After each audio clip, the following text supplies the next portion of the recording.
Hi guys, இன்னைக்கு ஒரு road movie பார்ப்போமா?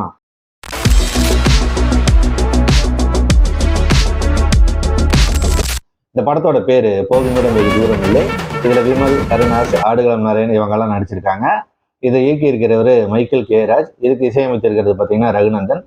வாங்க இந்த படத்தோட கதை என்னன்னு பார்ப்போம். திருநெல்வேலியை சேர்ந்த ஒரு பெருசு ஆக்சிடென்ட்ல மண்டையை போட்டுருது.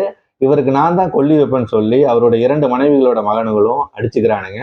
இந்த பக்கம் பார்த்தா பிரசவ செலவுக்கே காசு இல்லாம நம்ம குமார், அதாவது விமல், அமரர் ஊர்தி வச்சிருக்காரு. இவர் தான் வந்துட்டு அந்த பெருசோர பாடியை கொண்டு போய் கொடுக்குறாரு.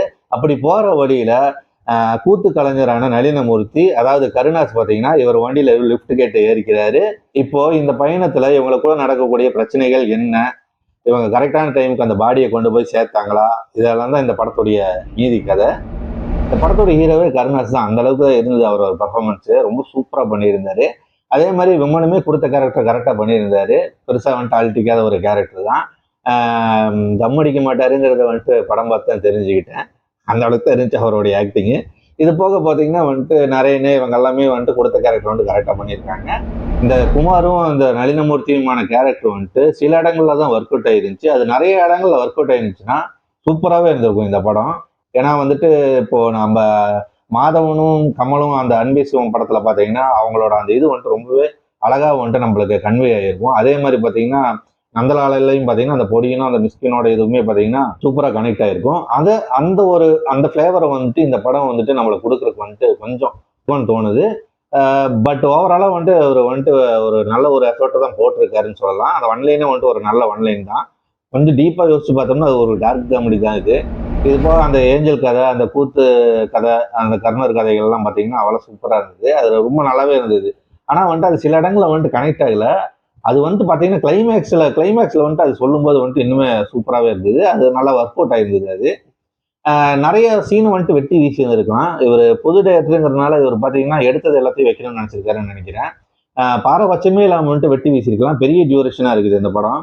ஒரு 2 மணி நேரத்துக்குள்ள வச்சிருந்தாலே போதுமானதாவே இருந்திருக்கும். ஏன்னா அந்த அளவுக்கு இந்த படத்துலயுமே ஸ்டஃப் இருந்தது. அதே மாதிரி அந்த இன்ட்ரோல் பிளாக்குமே பார்த்தீங்கன்னா ரொம்ப சூப்பரா இருந்தது. அது கரெக்டான ஒரு இன்ட்ரோல் பிளாக்கா இருந்தது. அது நல்லாவும் இருந்தது. ஒர்க் அவுட் ஆயிருந்தது அது.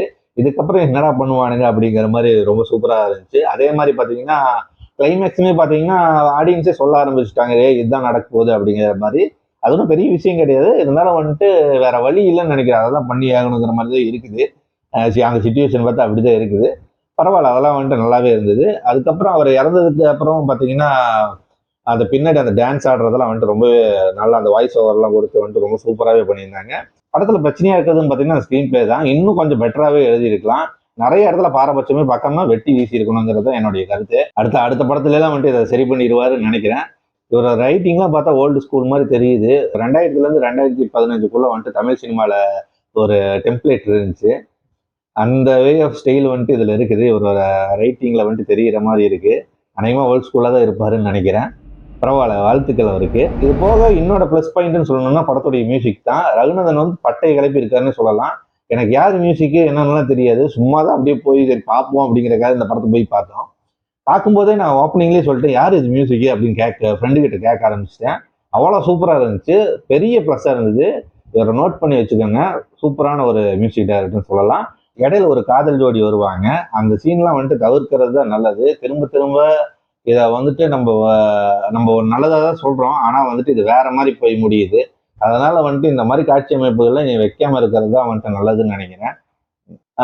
மற்றபடி வந்துட்டு இன்னும் கொஞ்சம் பெட்டரா எழுதி இருக்கலாம்னு தோணுச்சு. சில இடங்கள்ல வந்துட்டு அந்த ஏஞ்சல் கதைகள் அதெல்லாம் வந்துட்டு ரொம்பவே நல்லா இருந்தது. கிளைமேக்ஸுமே நல்லா இருந்தது. அடுத்த படங்கள்ல இந்த குறைகளை எல்லாம் வந்துட்டு சரி பண்ணி ஒரு சூப்பரான ஒரு என்கேஜிங்கான ஒரு கம்மி டியூரேஷன்ல ஒரு சூப்பரான படம் கொடுக்கணும்னு நான் எதிர்பார்க்கிறேன். கண்டிப்பா கொடுப்பாருன்னு நம்புவோம். மொத்தத்துல இந்த போகுமிடம் வெகு தூரமில்லை, தாராளமா போய் பார்க்கலாம். தேங்க்யூ.